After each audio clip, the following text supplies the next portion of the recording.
hello everyone, welcome to Sandpaper. So moi আজি day 3 Indian economics or MCQ কিছুমানৰ কথা আপোনালোকৰ লগত ডিসকাস কৰিম. So আজি মই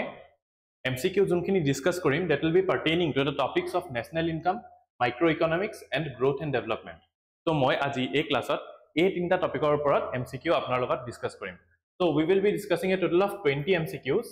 and these MCQs are not just limited to the domain of APSC. মানে অলপমান হাই লেভেলৰ কোৱেশ্চনছ ইয়াত খুদা গৈছে. UPSC ত কিছুমান কোৱেশ্চনছ আহিছে হেখিনিও লৈছো. UPPCS বা বেলেগ PCS ত কিছুমান কোৱেশ্চন খুদা গৈছে. তাৰ পৰাও আইডিয়া লৈছো. এক্সাক্ট কোৱেশ্চনছও কিছুমান ৰেপ্লিকা আছে UPSC ৰ পৰা. But overall, ইয়াৰ পৰা আমি it is not just about solving those questions. ইয়াৰ পৰা আমি কিছুমান কনসেপ্টছৰ কথাও আমি একেলগে শিকি যাম. তো আজি day 3 হৈছে প্ৰিলিমছ পালছৰ আৰু ইয়াত আমি ইণ্ডিয়ান ইকনমিৰ কিছুমান কোৱেশ্চনছ চাম. ঠিক আছে? So now let's dive into the first question. Our first question to hoise the money multiplier in an economy increases with which one of the following? Option A, increase in cash reserve ratio. Option 2, increase in statutory liquidity ratio. Number 3, increase in banking habits. Number 4, increase in the population of a country. So yar pora khudha hoise je money multiplier in an economy এই চাৰিটা অপচনৰ ভিতৰত কোনটো option হলে মানি multiplier টো বাঢ়ি যাব. So এতিয়া এই কোৱেশ্চনত কি খুদা গৈছে এই কোৱেশ্চনত মানি মাল্টিপ্লায়াৰ বিষয়ে খুদা গৈছে. তো এটা মানি মাল্টিপ্লায়াৰ নো কি এটো আমি আগতে চাইলো. এন্ড অলসো এই যিমানখিনি কথা মই কৈ যাম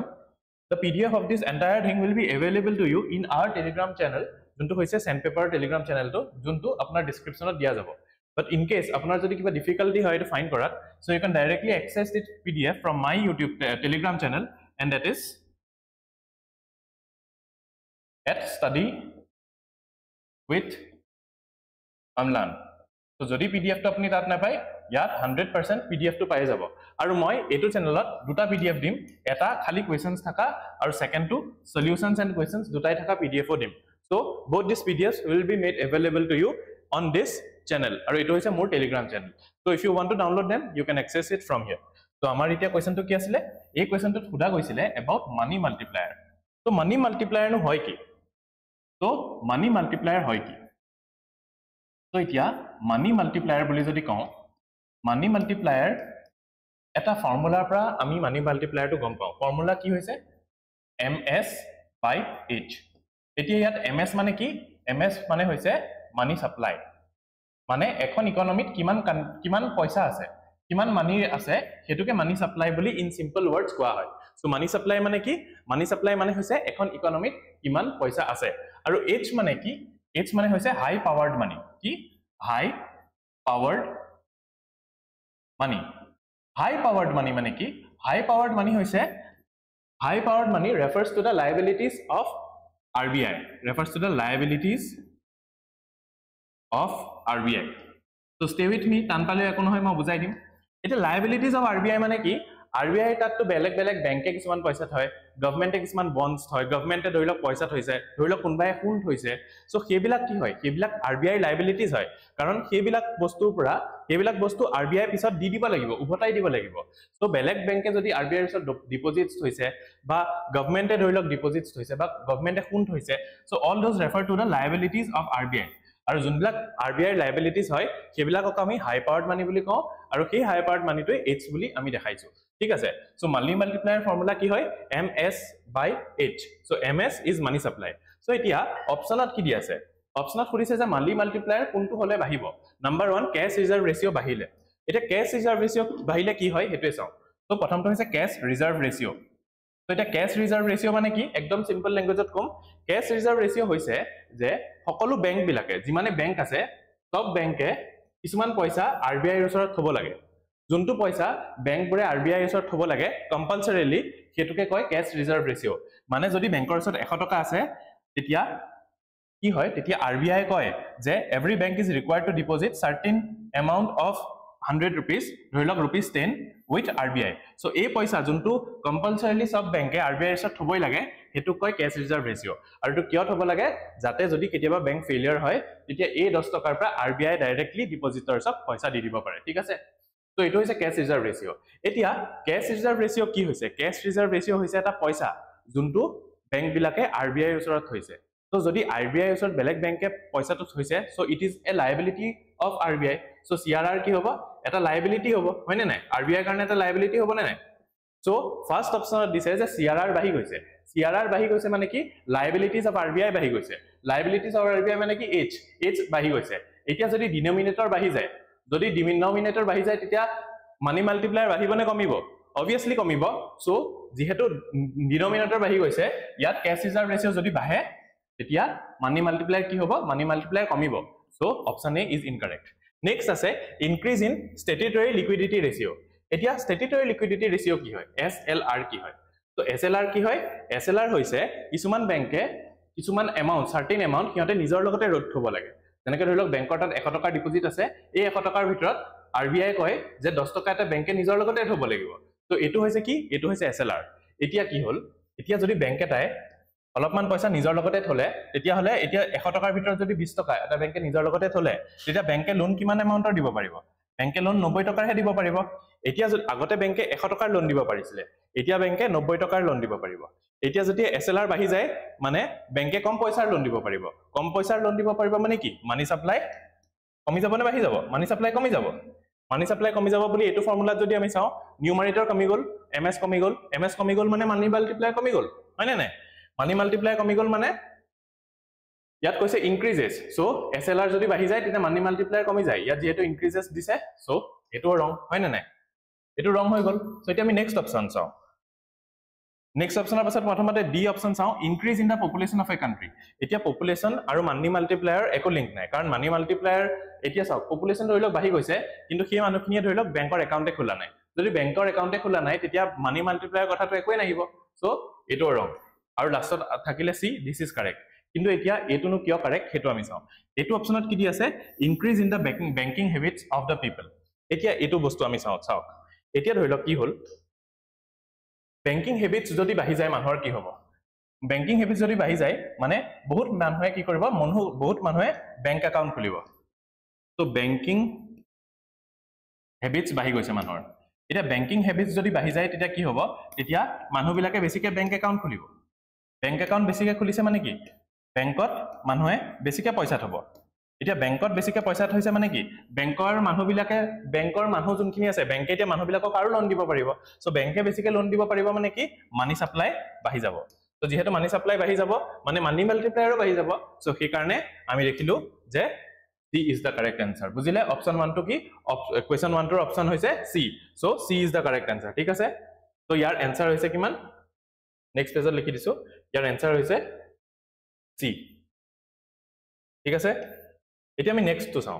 নেক্সট টু কৈছে with reference to the concept of depreciation consider the following statements মানে ইয়াত depreciationৰ কথাটো সুধিছে আৰু depreciationৰ কনটেক্সটত তিনটা স্টেটমেন্ট কম্পেয়াৰ কৰিবলৈ দিছে প্ৰথমটো কি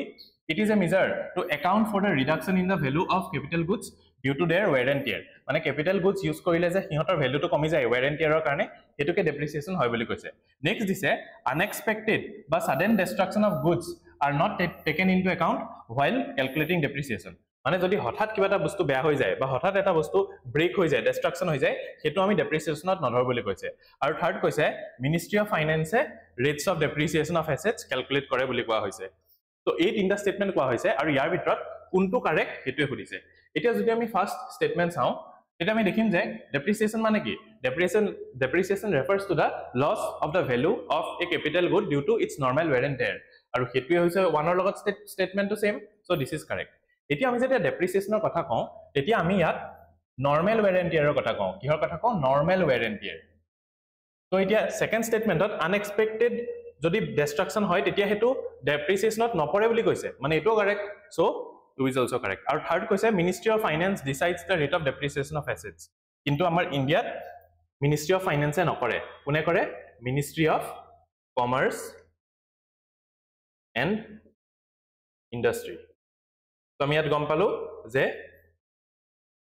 option 3 is wrong যেহেতু option 3 is wrong 1 and 2 is correct so A is the correct answer ঠিক আছে so ইয়াত কি হল ইয়াত আমি গম পালো যে A is the correct answer এটা আমি নেক্সট টু চাও নেক্সটত কৈছে যে which of the following items will not be taken into account while into the consideration during the calculation of GDP by expenditure method মানে যদি আমি GDP by expenditure method calculate কৰো তেতিয়া ইয়াৰ ভিতৰত কোনটো আমি কনসিডাৰ নকৰো এতিয়া ইয়াত আমি অপচন কিটা চাও তাৰ আগতে আমি GDP by expenditure method কি হয় হেতু চাও GDP by expenditure method হৈছে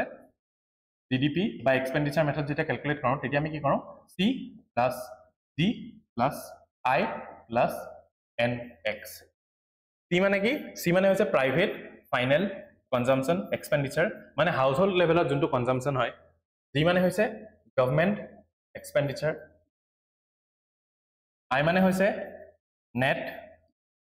ইনভেষ্টমেন্টস আৰু NX মানে হৈছে নেট এক্সপোৰ্টস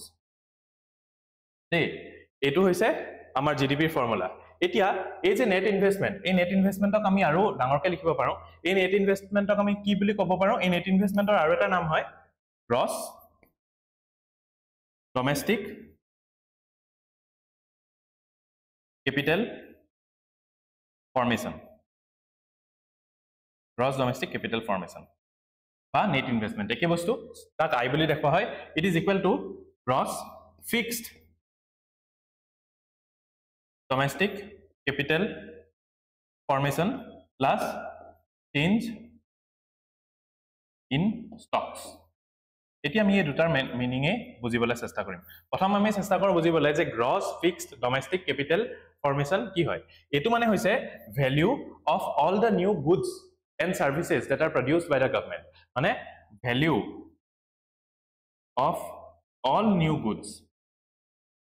মানে যিমান নতুন গুডস এণ্ড সার্ভিস প্রডিউস করা হয় by government firms and households গোটেইখিনিকে আমি গ্ৰছ ফিক্সড ডমেষ্টিক ক্যাপিটেল ফৰ্মেশনত ধৰোঁ আৰু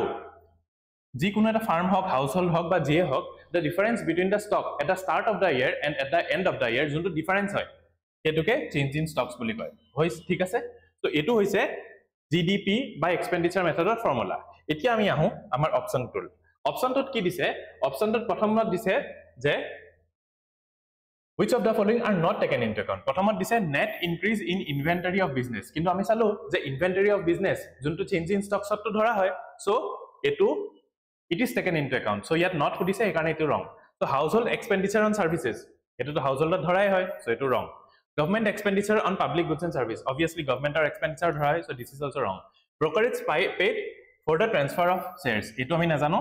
transfer payments made by the government এটো আমি নাজানো import of agricultural commodities এতিয়া agricultural commodities যেতিয়া import কৰা হয় হেতুকো আমি change in stocks ত ধৰো তো হেতুকো আমি sorry not change in stocks ত ধৰো হেতু আমি net exports ত ধৰো net exports বুলি বস্তু এটা আছিল so এটো ধৰা হয় so this is also wrong এতিয়া brokerage paid for the transfer of shares মানে এটা শেয়াৰ ধৰিলক a person a ত এটা শেয়াৰ এটা আছিল হেতুকে person b লে ট্ৰান্সফাৰ কৰি দিয়া হল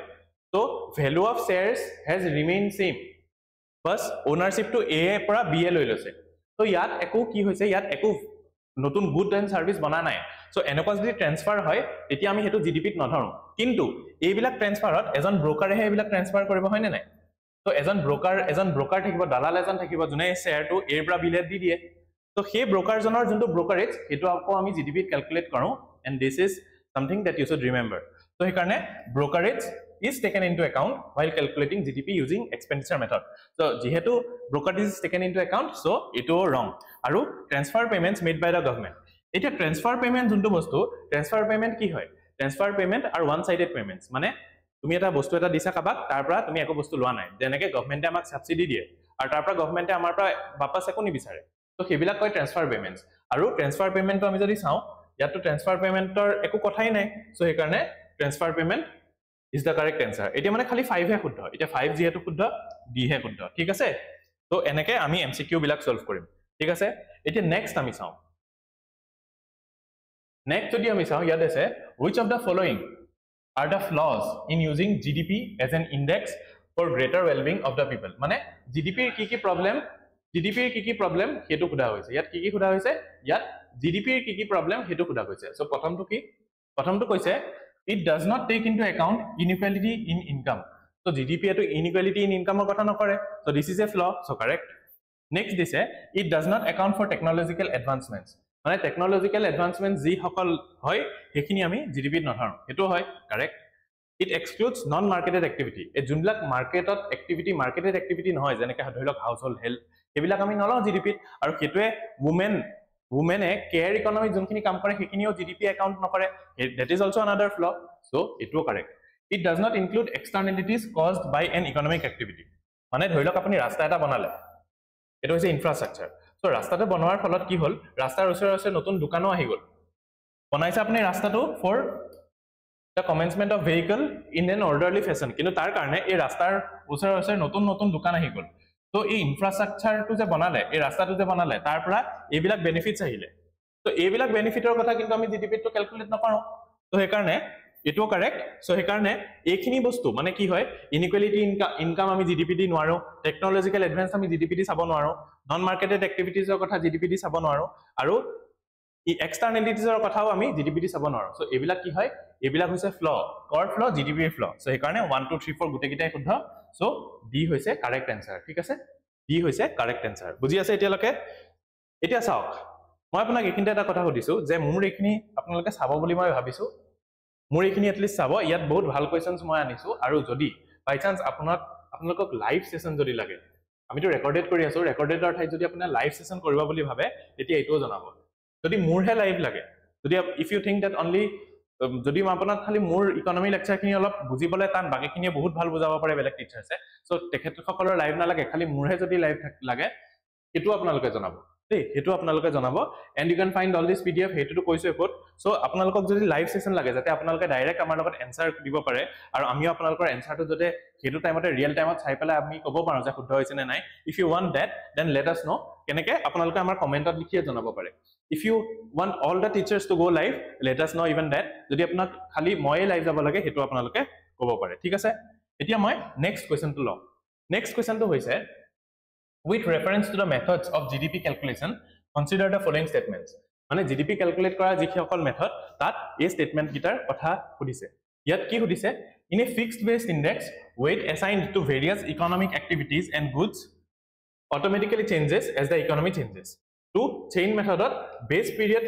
keeps changing year after year. Aru unlike fixed based method, chain based method cannot be used if data on previous year is not available. এতিয়া ইয়াত আমি দুটা ওয়ার্ডস চালো যোনটো সাগে আপোনালোকে বহুতেটো পঢ়িছে কিন্তু কিছুমানে সাগে দুটা ওয়ার্ড আগতে পঢ়া নাই জিডিপি চ্যাপ্টাৰটো কি হৈছে ওয়াৰ্ড গিটা এটা হৈছে ফিক্সড বেস ইনডেক্স আৰু এটা হৈছে চেইন মেথড কিন্তু যদি আপোনালোকে ৰমেশ সিং পঢ়িছে সো ৰমেশ সিংত এই দুটাৰ বিষয় দিয়া আছে if you want to study from Ramesh Singh it is very good আপোনালোকে তাৰ পৰা চাব পাৰে এন্ড ইফ নট আপোনালোকে মোৰ এইখিনি বস্তুতে ইয়াতে বুজি লওক কি হয়নো ফিক্সড বেস আৰু চেইন মেথড ফিক্সড বেস আৰু চেইন মেথড দেই So fixed base কি হয় fixed base method so এটা fixed base কি হয় fixed base হৈছে এটা জিডিপি ক্যালকুলেশন কৰা এটা মেথড কি হৈছে জিডিপি ক্যালকুলেশন কৰা এটা মেথড এতিয়া আপোনালোকে সাকে জানে যেতিয়া আমি জিডিপি ক্যালকুলেট কৰো ইন্ডিয়া যেতিয়া জিডিপি ক্যালকুলেট কৰে তেতিয়া কি কৰে আমি বেস ইয়াৰ এটা লৈ লওঁ আৰু আমি সব বস্তুৰ দাম সেই বেস ইয়াৰত সেই বস্তুটোৰ দাম যিমান আছিল তালে লৈ যাওঁ যে এপল ধৰি লওক আমি জিডিপি ক্যালকুলেশনত এপলৰ কথা কনসিডাৰ কৰিছো বৰ্তমান এপলৰ 1 কেজি দাম ধৰি লওক 100 কেজি 100 টকা কিন্তু 2011 ধৰি লওক আমাৰ বেস ইয়াৰ আৰু 2011 ত এপলৰ দাম ধৰি লওক আছিল 80 টকা তেতিয়া আমি যেতিয়া জিডিপি ক্যালকুলেট কৰিম তেতিয়া আমি এই 80 টকাটো ধৰি লৈ জিডিপি ক্যালকুলেট কৰিম বুজিছে সো হেতু হৈছে ফিক্সড বেছত কি কৰা হয় এটা পাৰ্টিকুলাৰ ইয়াৰ এজ বেস ইয়াৰ ধৰি লোৱা হয় আৰু সব বস্তুৰ দাম সেই বেস ইয়াৰৰ যোনটো দাম হেতুৰ লগত ইকুৱেট কৰি জিডিপি টো ক্যালকুলেট কৰা হয় হেতু হৈছে বেস ইয়াৰ ঠিক আছে আৰু নেক্সট হৈছে chain method The chain method of GDP estimation কি এবিলাক ডেভেলপড কান্ট্রিজ বিলাকে ইউৰোপিয়ান কান্ট্ৰিজ বিলাকে ইউজ কৰে আৰু ইয়াত কি কৰে ইয়াত বেস টু কি বুলি লোৱা হয় ইয়াত বেস টু এটা particular year as a base লোৱা নহয় প্ৰিভিয়াস ইয়াৰ টুৰ price as a base year লোৱা হয় কি কৰে প্ৰিভিয়াস ইয়াৰৰ প্ৰাইস বিলাকে এজ বেস ইয়াৰ লোৱা হয় মানে 2024 ৰ জিডিপি যদি আমি লওঁ 2023 ত বস্তু বিলাকৰ দাম যি আছে হেতু এজ বেস ইয়াৰ লওঁ ফিক্সড বেসত আমাৰ বেস ইয়াৰ কি ইন্ডিয়াৰ 2011 কিন্তু চেইন মেথডত কি চেইন মেথডত বেস ইয়াৰ টু এভৰি ইয়াৰ চেঞ্জ হৈ থাকিব এই বছৰ যোৱা বছৰটো বেস ইয়াৰ নেক্সট ইয়াৰ এই বছৰটো বেস ইয়াৰ হ'ব নেক্সট ইয়াৰৰ কাৰণে সো তেনেকে চেইন মেথডত যোনটো ইয়াৰ অফ কম্পাৰিজন যোনটো বেস বুলি লওঁ হেতু চেঞ্জ হৈ থাকিব এতিয়া চেইন মেথডত পজিটিভটো কি চেইন মেথডৰ পজিটিভটো এটো হৈছে যে আমি চেইন মেথডৰ পজিটিভটো এটো হৈছে যে আমি মাৰ্কেটত যিখিনি চেঞ্জ হৈছে গুটেখিনি আমি গম পাওঁ এতিয়া 2011 ত ধৰি লওক কিছুমান এনেকুৱা গেমিং সেক্টৰটো ইমান ভালকে ডেভেলপ হোৱা নাছিল তো সেই কাৰণে গেমিং সেক্টৰত বস্তুবিলাকৰ দাম কিমান হেতু আমি ওলাব নোৱাৰিম কাৰণ ইয়াত গেমিং বস্তুটোৱে নাছিল কিন্তু চেইন মেথডত তো গেমিং বস্তুটো যোৱা বছৰ আছে 2023 ত গেমিং বস্তুটো আছে সো এই কাৰণে আমি গেমিংৰ সেক্টৰটো কিমান গ্ৰো হৈছে সব আমি চেইন মেথড দি গম পাম দেখিছে চেইন মেথড দি হেবিলাক সব গম পাম এতিয়া আৰু এটা কথা এতিয়া ধৰি লওক ইকোনমিত বহুত চেঞ্জেস আহিছে বহুত বেছি চেঞ্জেস আহিছে তো সেই গোটেইখিনি চেঞ্জেছ যদি আমি জনাত দৰকাৰ তেতিয়া আমি চেইন মেথড ইউজ কৰিলে ইজিলি ইকনমিক চেঞ্জেছখিনি গম পাম হয়নে নাই ইকনমিক চেঞ্জেছখিনি চেইন মেথড আহিলে ইউজ কৰিলে গম পাম কাৰণ ইয়াত লাষ্ট ইয়াৰটোৱে বেছ ইয়াৰ হিচাপে লোৱা হয় কিন্তু এই গোটেইখিনি চেঞ্জেছ আমি ফিক্সড বেছ মেথডত আমি গম নাপাম ঠিক আছে গোটেইখিনি গম নাপাম কাৰণ ইয়াৰ বেছ ইয়াৰটো বহুত পুৰণা তো সেইটো হৈছে এক নম্বৰ পজিটিভ এতিয়া যেতিয়া আমাক ফিক্সড বেছ মেথডত যেতিয়া আমাৰ বস্তুখিনি ইকনমি বহুত চেঞ্জ হৈ যায় আৰু যদি আমি ফিক্সড বেছ মেথডত আমাৰ বেছ ইয়াৰ চেঞ্জ কৰিবলৈ মন যায় তেতিয়া এইবিলাক চেঞ্জ কোনে কৰিব পাৰে খালি গভৰ্ণমেণ্টেহে কৰিব পাৰে তো ইয়াৰ পৰা আমি এইটো দেখিলো যে যদি ইকনমিক্যালি ড্ৰাষ্টিক্যালি চেঞ্জ হয় আৰু যদি আমাৰ নতুন মেথড অফ জিডিপি ক্যালকুলেশন লাগে হেতুত আমি বেছ ইয়াৰ তেতিয়াহে চেঞ্জ কৰিব পাৰিম যেতিয়া গভৰ্ণমেণ্টে নিজে চেঞ্জ কৰে তো যদি ইকনমিটো মানে কান্ট্ৰিটো যদি ড্ৰাষ্টিক্যালি চেঞ্জ আহে আৰু যদি গভৰ্ণমেণ্টে বেছ ইয়াৰ চেঞ্জ নকৰে তেতিয়া আমি ফিক্সড বেছত আমি বেলেগ মেথড ইউজ কৰি পেলাই বেছ ইয়াৰ চেঞ্জ কৰি দিব নোৱাৰো কিন্তু বেছ এভৰি টাইম চেইন মেথডত যোনটো বেছ ইয়াৰ ফৰ কম্পাৰিজন হেতু চেঞ্জ হৈ থাকে সো সেই কাৰণে in order to catch the dynamism of the market better chain method is the way to go forward ঠিক আছে তো এতিয়া আমি অপচন কিটা চাও তো ইয়াত জিডিপিৰ কথা কৰি পেলাই এইগিটা স্টেটমেন্ট কনসিডাৰ কৰি পেলাই কৈছে প্ৰথম কৈছে fixed base method weight assigned to various economic goods and activities automatically changes as the economy changes structurally মানে কৈছে যে fixed base method মানে যত এটা year base কে লোৱা হয় তাত কি হয় তাত যেতিয়া ইকনমিটো স্ট্ৰাকচাৰালি বহুত চেঞ্জ হৈ যায় তেতিয়াই weightage given to economic goods and services ও চেঞ্জ মানে weight কিমান assign কৰা হয় goods and services হেবিলাক চেঞ্জ হৈ যায় কিন্তু হেতু হয় জানো হেতু নহয় মই কি কৈছিলো fixed base method যদি weight বিলাক চেঞ্জ কৰিবলৈ হয় হেবিলাক খালি গভৰ্ণমেণ্টেহে কৰিব পাৰে ইকনমি চেঞ্জ হলেও হেখিনি নিজে নিজে চেঞ্জ নহয় সো এটো ৰং ঠিক আছে দিস ইজ ৰং ইন চেইন মেথড দা বেছ ইয়াৰ keeps changing from year to year obviously মই কৈছিলে next year এনেকে এটা বছৰ চেঞ্জ হৈ থাকে সো এটো কাৰেক্ট থাৰ্ড হৈছে unlike fixed base method chain based method cannot be used if data on previous year is not available ঠিক আছে তো এতিয়া আমাৰ চেইন মেথডত কি হয় আমি কম্পাৰিজনৰ কাৰণে প্ৰিভিয়াস ইয়াৰ টুকে বেছ ইয়াৰ হিচাপে লওঁ যদি আমাৰ প্ৰিভিয়াস ইয়াৰৰ ডাটাই না থাকে obviously আমি চেইন মেথড ইউজ কৰিব নোৱাৰিম সো এটো কারেক্ট যেহেতু এগিটা কারেক্ট সো কোন গিটা কারেক্ট 2 and 3 কারেক্ট মানে অপশন ডি ইজ কারেক্ট ঠিক আছে অপশন ডি ইজ কারেক্ট হৈ গল এতিয়া আমি নেক্সট টু চাও নেক্সটত কৈছে opportunity cost analysis plays a crucial role in determining a business capital structure in this context what does opportunity cost imply মানে ইয়াত কৈছে যে opportunity cost যোনটো বস্তু হেতু এটা বিজনেছৰ ক্যাপিটালৰ কাৰণে আইডিয়াল এটা বহুত মানে ইম্পৰ্টেন্ট বস্তু আৰু opportunity cost বস্তুটোত ইয়াৰ ভিতৰত কোনটো স্টেটমেন্ট শুদ্ধ হেতুৱে কোৱা গৈছে প্ৰথমটো কৈছে যে মিনিমাম কষ্ট এতিয়া opportunity cost মানে কি হয় opportunity cost মানে কি হয় ধৰি লওক এজন মানুহ আছে ৰামুৰ তাত দুটা জব আছে এটা জবত তেখেতৰ দৰমহা 1 লাখ টকা পাৰ মান্থ আৰু বেলেগ এটা জবত তেখেতৰ দৰমহা 1.2 লাখ रुपीस পাৰ মান্থ তো এতিয়া ৰামুৱে এই জবটো চুজ কৰিলে দেই ৰামুৱে এই জবটো চুজ কৰিলে তেতিয়া এই জবটো তেখেতে নাপাব তো এই জবটো তেখেতে যে নাপাব যদি তেখেতৰ opportunity cost foregone for choosing this job বুলি যদি খুধে তেখেতে আনসাৰ দিব रुपीस 1 লাখ পাৰ মান্থ মানে যেতিয়া ৰামুৱে এই অল্টাৰনেটিভটো চুজ কৰিলে তেতিয়া he had lost the opportunity of earning 1 lakh obviously he is earning more এটো আমাৰ লুক নহয় কিন্তু কি 1 লাখ টকা আৰ্ন কৰিব পাৰিলে হয় হেতু 1.2 লাখ আৰ্ন কৰি আছে কাৰণে এই 1 লাখ টকাটো কি আৰ্ন কৰিব নাই পৰা এই 1 লাখ টকাটোই হৈছে opportunity cost মানে এই opportunity যোনটো কি লব পৰা নাই হেতুকে কোৱা হয় opportunity cost বুলি তো ইয়াত আমি প্ৰথমত দেখিলো minimum cost incurred for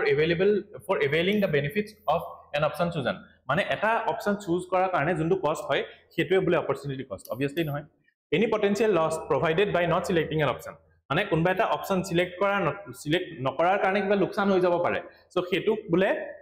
হেতু হয় বলে opportunity cost কিন্তু ইয়াত একো লোকসান হোৱা নাই ইয়াত তাৰ এটো opportunity আছিল লস হোৱা নাই সো লস হোৱা নাই opportunity হে আছিল opportunity কি নললে এটো বেলেগ কথা কিন্তু লোকসান হোৱা নাই সো এটো নহয় next the cost incurred while selecting an option এতিয়া এই অপশনটো চুজ কৰতে ৰামৰ জানো এই অপশনটো চুজ কৰতে বা এই অপশনটো চুজ নকৰতে ৰামৰ কিবা কষ্ট ইনকার হৈছে জানো obviously নাই হয়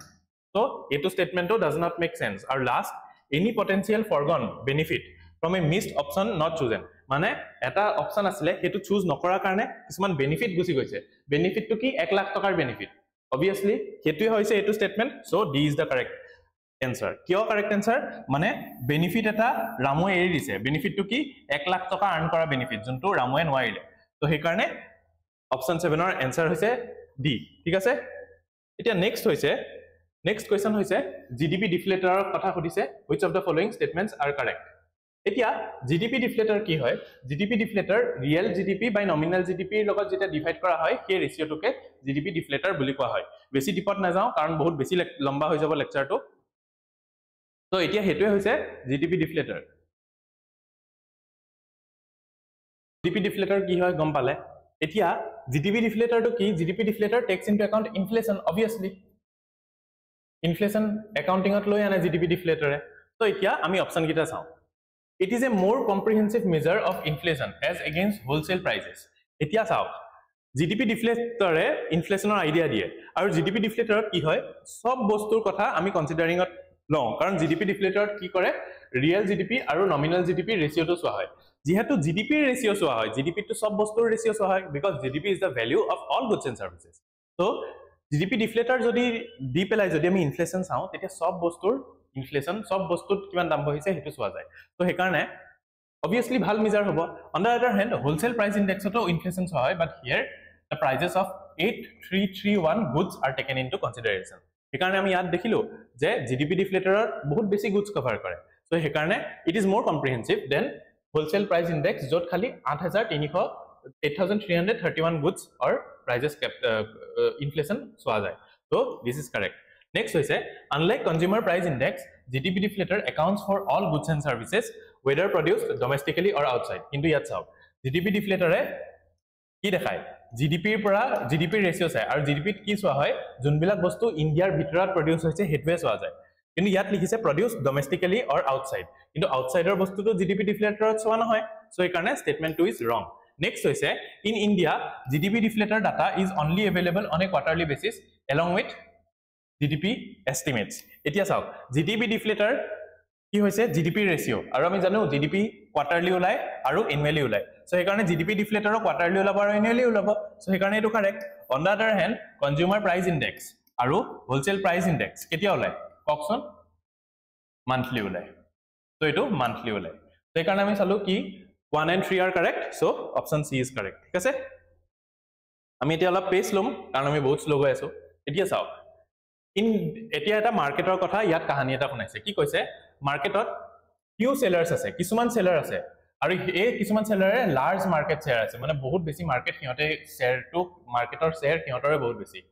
the firms are producing homogeneous or undifferentiated goods mane generally hiote same goods se produce korise firms under this market are interdependent and fall in the prices of one firm affects the profits of all the firms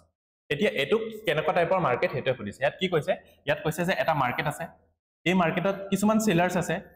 bahut mane ekdom limited number of sellers ase aru ei je limited number of sellers ihotor ki ihotor koise je ihotor bahut large market share ase aru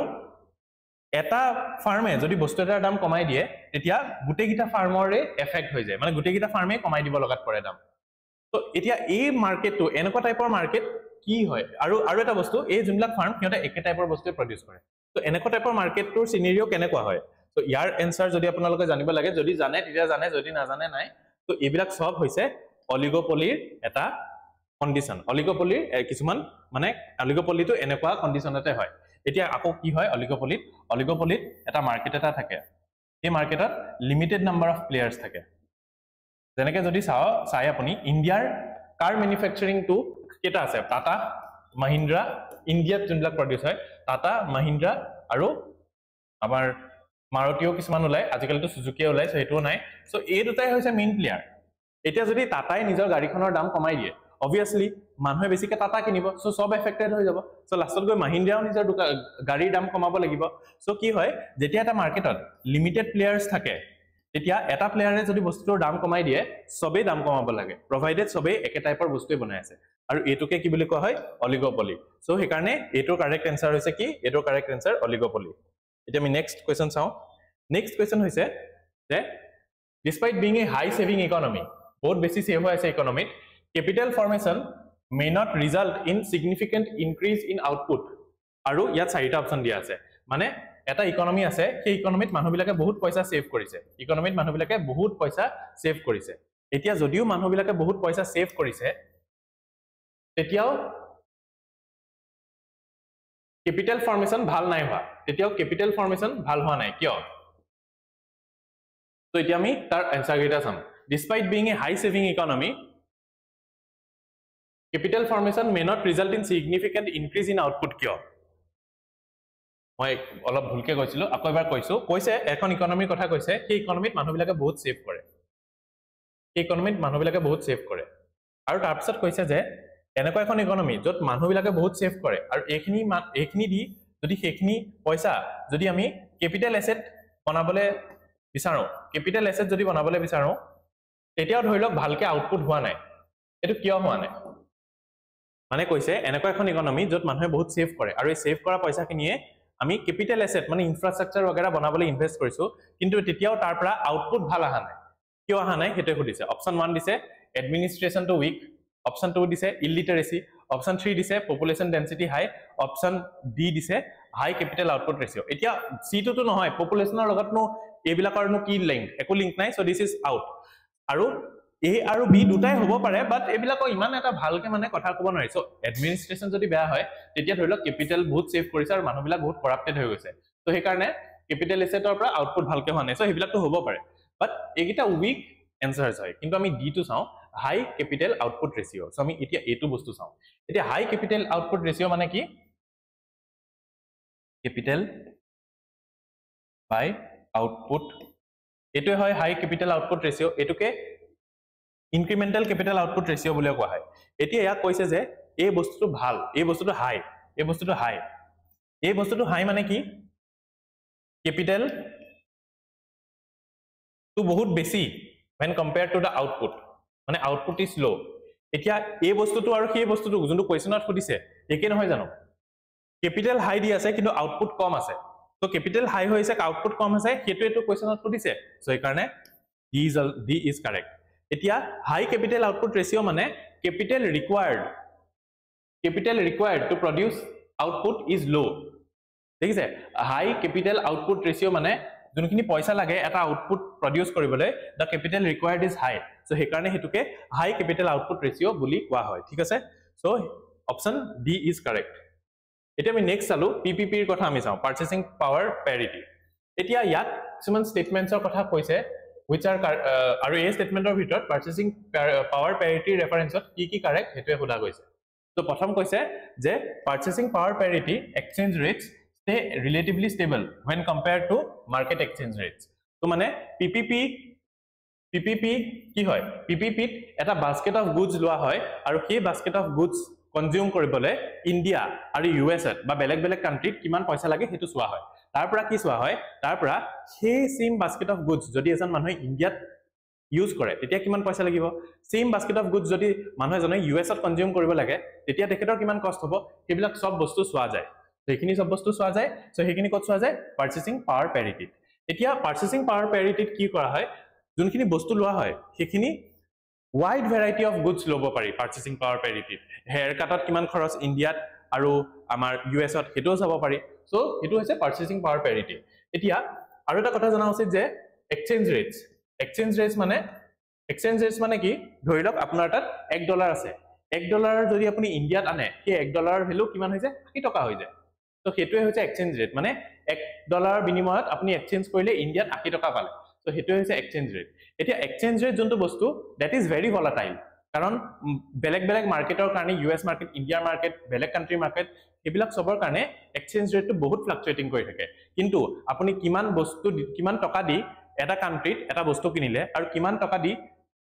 same বস্তু বেলেগ এটা কান্ট্ৰিত কিনিলে হেতু relatively stable হৈ থাকে so সেই কাৰণে আমি ক'ব পাৰো যে পাৰচেজিং পাৱাৰ প্যাৰিটিৰ exchange rate are relatively stable when compared to market exchange rate. So this is correct. Next আমি চাও যে it helps in determining the difference in the quality of goods.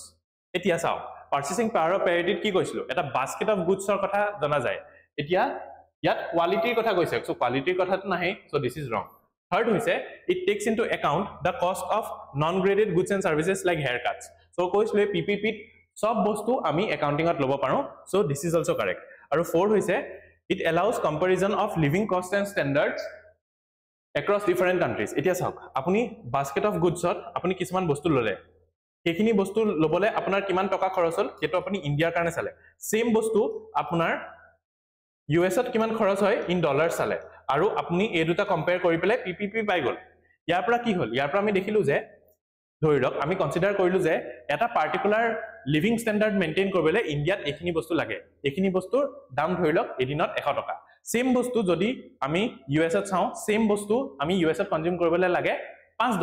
So ইয়াৰ পৰা আমি কি লিভিং ষ্টেণ্ডাৰ্ড কম্পেয়াৰ কৰিব পাৰো so সেইকাৰণে কি হয় সো পিপিপি এ comparison কৰিবলৈ আমাক হেল্প কৰে in living costs and standards across different countries so this is also correct so 1 3 and 4 correct হয় মানে C correct হয় ঠিক আছে so these are the 10 questions so ইয়াত 12 বুলি লিখা আছে বাৰু এটো ভুলত লিখা আছে এটো 10 নম্বৰ হয় so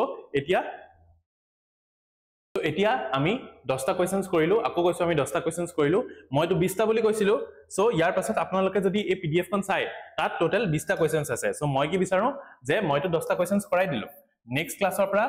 মই নেক্সট ক্লাছত আহি নেক্সট 10টা কোৱেশ্চনস কৰাম কিন্তু যদি আপোনালোকে বিচাৰে যে 20টাৰ ভিতৰত 20টাই মই এদিনতে কৰাও নে 10টা is sufficient do let us know in the comments যদি আপোনালোকক খালি 10টা লাগে মই 10টা কৰাম যদি 20টা লাগে 20টা কৰাম কিন্তু আজি মই 10টা এক্সট্ৰা কোৱেশ্চনস দিছো আপোনালোকক প্ৰেক্টিস কৰিব কোৱেশ্চনস কিটা মই মানিছো অলপ টান লেভেলৰ হয় অলপমান টান প্ৰেক্টিস কৰক সো ইজি টু বেছি ইজি হৈ যাব মই যিমানখিনি কৈছো আজি এটো আমি গুটেই ইয়াৰ কন্টিনিউ কৰিম সো লাষ্টৰ লকে you will all be experts in economy at least হেখিনি হৈছে মোৰ দায়িত্ব ইকোনমিত আপোনালোকে এমসিকিউ 2 হৈ যাব আৰু এই কাৰণে মই অলপমান লেভেল টান লেভেলৰ কোৱেশ্চনস কৰাইছো গুটেখিনি কৰি যাও 10টা মই কৰাইছো 10টা প্ৰেক্টিস কৰিবলৈ দিছো 10টা প্ৰেক্টিস কৰাও আপোনালোকে আমাৰ টেলিগ্ৰাম চেনেলত গৈ এনসাৰ লিখক নাইবা মইতো কৈছোৱে পিডিএফ টো ক'ত পাব ষ্টাডি উইথ আমলান তো ইয়াত পাব আপোনালোকে এনসাৰ যদি লিখিব লাগে এনসাৰ আপোনালোকে আমাৰ টেলিগ্ৰাম চেনেলত যদি পাৰে লিখিব লাগে নহলে নেক্সট সেশনত যেতিয়া মই আহিম তেতিয়া আপোনালোকে চেক কৰি লব মই নেক্সটটো কৰাম আপোনালোকে চেক কৰি লব কাৰেক্ট হয় না নাই ইয়াৰ পৰা আপুনি পিডিএফ টো ডাউনলোড কৰিব পাৰে যদি আমাৰ টেলিগ্ৰাম চেনেলত বাই চান্স কিবা কাৰণে যদি अवेलेबल নহয় I will try to get it available for you আৰু গুটে পিডিএফ খন মই দি দিম সো মই টোটাল এই পিডিএফ খন দিম আৰু পিডিএফ খনত 10টা কোৱেশ্চনস এনসাৰড হ'ব আৰু 10টা নট এনসাৰড হ'ব তো হেতু হৈছে প্ল্যান নেক্সটটো এটো এনেকুৱাই লাগে না গুটে কিটা সলভ কৰিব লাগে হেতু আপুনি জনাই দিব মই তেনেকৈ কৰাম আৰু নেক্সট আপোনাক লাইভ সেশন লাগে নে ৰেকৰ্ডেড এনেকৈ ৰেকৰ্ডেড লাগে হেতু জনাব so that's all for the day all the best